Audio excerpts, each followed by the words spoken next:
Ukraine says there could be another round of talks to end its war with Russia this week, as Europe's deadliest conflict since World War II entered its fifth year on Tuesday. Several rounds have already taken place as Washington seeks to mediate an end to the conflict. So why is a deal proving so elusive? The two sides cannot agree on the future of Donetsk, one of the two regions that make up Donbass. Moscow already controls almost all of the other region, Luhansk.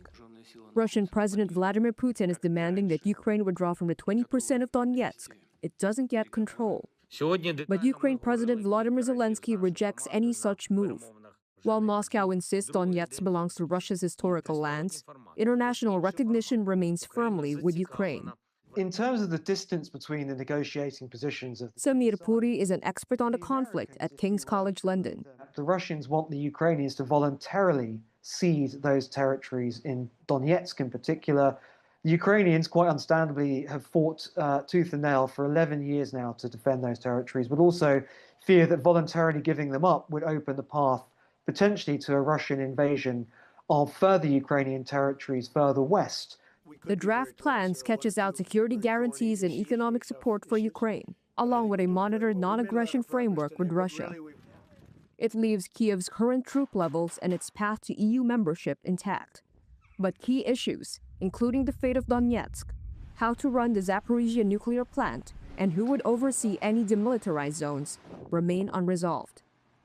A peace council chaired by Trump would police the legally binding deal, which would trigger an immediate ceasefire once all sides sign on. Zelensky says Washington proposes turning Donbass into a demilitarized free economic zone, with neither Russian nor Ukrainian troops stationed there.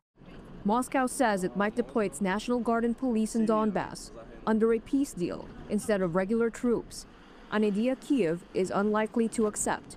Zelensky said in December that the U.S. has not yet decided who should administer the region. The White House hasn't commented on the details. Zelensky says he has no mandate to give up Ukrainian land, as the Constitution requires a referendum for territorial changes. U.S. President Donald Trump has pushed back on the idea that a referendum would be needed, saying he expects some land swapping to happen. In the war's first year, Ukraine managed to push Russian forces back from the outskirts of Kiev and reclaimed much occupied territory. But the following year, its counteroffensive failed. Since then, Russia has been slowly but steadily advancing along the 750-mile front.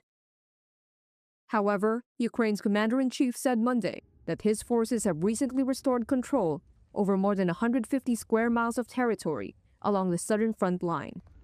Reuters was not immediately able to confirm the claim, and there was no immediate response from Moscow.